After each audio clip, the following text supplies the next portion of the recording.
পশ্চিমবঙ্গ সরকারের কৃষি বিভাগের উদ্যোগে শুক্রবার মুর্শিদাবাদ জেলার জিয়াগঞ্জ ব্লকের চুরুপট্টি সংলগ্ন মহাবীর জৈন মিউনিসিপ্যাল কালচারাল হলে অনুষ্ঠিত হল রাজ্যব্যাপী প্রাকৃতিক কৃষি কর্মশালা।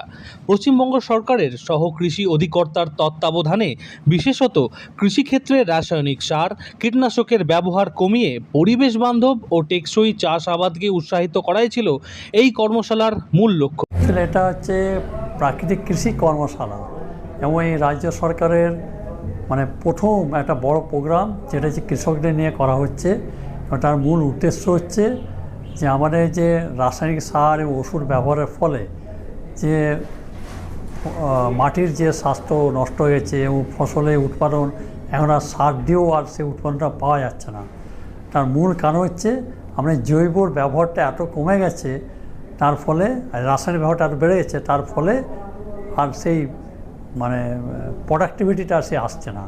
সেটার জন্য সেই প্রোডাকশানটা এবং তার ফসলের উৎপাদনটা এবং তার শুধু ফসল উৎপাদন নয়, তার সঙ্গে ফসলের যার গুণগত মানটা বজায় থাকে, সেই জন্য এই জৈব কৃষি কর্মশালা আমাদের কৃষকদের মধ্যে এই বার্তাটা দিতে চাইছি এবং আমাদের এটা সারা রাজ্য জুড়ে চলছে।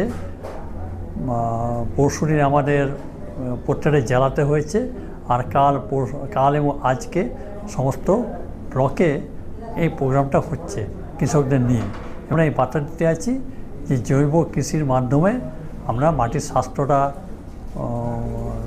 ঠিক জায়গায় যেন চলে আসে এবং ফসলের উৎপাদনটা এবং তার গুণগত মানটা যেন ঠিক থাকে, সেই জন্য এই বার্তাটা দেওয়ার জন্য কর্মশালা। আমরা ডক্টর উৎপল মণ্ডল, আমি উপকৃষি অধিকর্তা, প্রশাসন, মুর্শিদাবাদ। এই কর্মশালায় কৃষক, কৃষি উদ্যোক্তা, কৃষি বিজ্ঞানী, কৃষি সম্প্রসারণ কর্মী, স্বনির্ভর গোষ্ঠীর সদস্য এবং প্রাকৃতিকভাবে কৃষির সঙ্গে যুক্ত বিভিন্ন ব্যক্তিবর্গ অনুষ্ঠান করেন। এর পাশাপাশি এই অনুষ্ঠানে অনগ্রসর শ্রেণী কল্যাণ দপ্তর এবং জনশিক্ষা প্রসার ও গ্রন্থাগার পরিষেবা দপ্তরের মন্ত্রী গৌরীশঙ্কর ঘোষ, অতিরিক্ত জেলা শাসক অনাবিল দত্ত, মহকুমা শাসক শ্রীমতী পূজা মিনা, উপশাসক ও উপসমারোহতা লালবাগ মহকুমা লক্ষণ বিশ্বাস, সমষ্টি উন্নয়ন আধিকারিক মুর্শিদাবাদ জিয়াগঞ্জ ব্লক শ্রী মানস কুমার বাগ, উপকৃষি অধিকর্তা ডক্টর উৎপল মণ্ডল মহাশয়, কৃষি অধিকর্তা ডক্টর জয়ন্ত কুমার রায়, সহকৃষি অধিকর্তা ডক্টর শুভময় সিনহা, সহকৃষি অধিকর্তা ডক্টর মিঠুন সাহা, ব্লক ভূমি ও ভূমি সংস্কার কর্মকর্তা নীতিশ দাস মণ্ডল, সহকৃষি অধিকর্তা মুর্শিদাবাদ জিয়াগঞ্জ ব্লক শ্রীমতী মৌমিতা মজুমদার, প্রাকৃতিক কৃষি আন্দোলনের সাথে যুক্ত বরেণ্য ব্যক্তিত্ব লালচাঁদ মণ্ডল মহাশয় সহ আরও অনেকে উপস্থিত ছিলেন।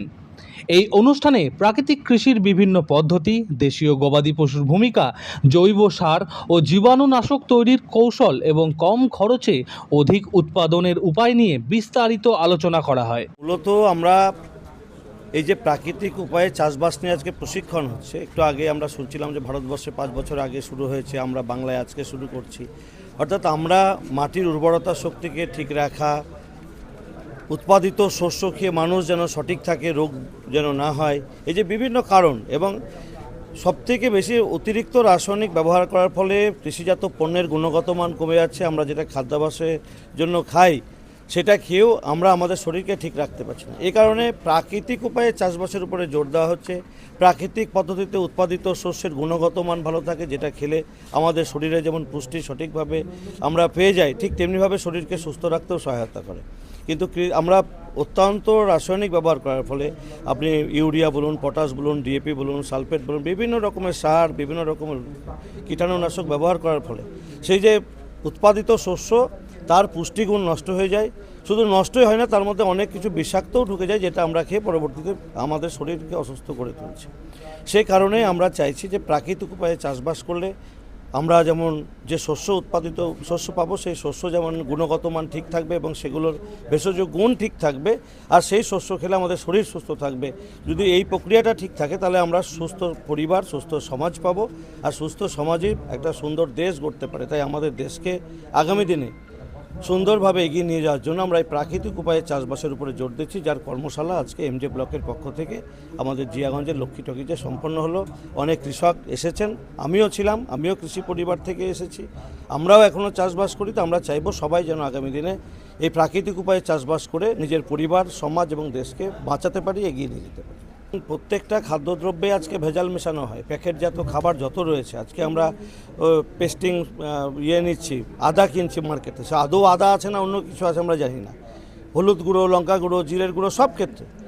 তো এই যে আমরা প্রয়োজন, আমাদের এটাও প্রয়োজন, সবার পক্ষে বাটনায় বেটে করা সম্ভব নয়, কিন্তু সেই জন্য আমরা যেটা কিনবো, তো সব যারা বিক্রি করছে তাদেরকেও ভাবতে হবে। শুধু সে অর্থ নেওয়ার জন্য ভেজাল মিশিয়ে দেবে আর আমরা সেটা গ্রহণ করবো, এটা নয়। সেই জন্য সবাইকে, সমাজকে বাঁচানোর জন্য, সবার শরীরকে সুস্থ রাখার জন্য সকলকে আসতে হবে। চাষিকেও আসতে হবে, ব্যবসায়ীদের আসতে হবে, যাদের কারখানা রয়েছে এই সমস্ত উৎপাদন করার জন্য তাদেরকেও এগিয়ে আসতে হবে। অর্থাৎ সমাজের সর্বস্তরের মানুষকে এগিয়ে আসতে হবে সমাজকে বাঁচানোর জন্য। প্রত্যেকটা পরিবার সুস্থ থাকলে সমাজ সুস্থ থাকবে, দেশ এগিয়ে যাবে।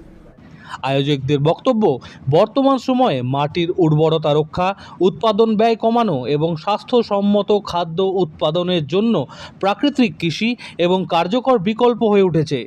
কৃষকদের এই পদ্ধতির সঙ্গে পরিচিত করানো এবং মাঠ পর্যায়ে এর প্রসার ঘটানোর উদ্দেশ্যেই এই কর্মশালার আয়োজন করা হয়। এই অনুষ্ঠানে উপস্থিত কৃষকদের প্রাকৃতিক কৃষি গ্রহণে উৎসাহিত করা এবং রাজ্য সরকারের বিভিন্ন কৃষি সহায়তা প্রকল্প সম্পর্কেও তথ্য প্রদান করা হয়। অনুষ্ঠানে আগত বক্তারা জানান, প্রাকৃতিক কৃষির মাধ্যমে কৃষকরা যেমন উৎপাদন খরচ কমাতে পারবেন, তেমনি পরিবেশ সংরক্ষণ ও মাটির স্বাভাবিক গুণাগুণ বজায় রাখতেও গুরুত্বপূর্ণ ভূমিকা পালন করবেন। কৃষকদের উৎসাহী অংশগ্রহণে কর্মশালাটি সফলভাবে সম্পন্ন হয়। আয়োজকদের আশা, এই ধরনের উদ্যোগ ভবিষ্যতে জেলার আরও বেশি সংখ্যক কৃষককে প্রাকৃতিক কৃষির দিকেই আকৃষ্ট করবে। জিয়াগঞ্জ থেকে সৌরভ গাঙ্গুলীর রিপোর্ট, বাংলা নিউজ।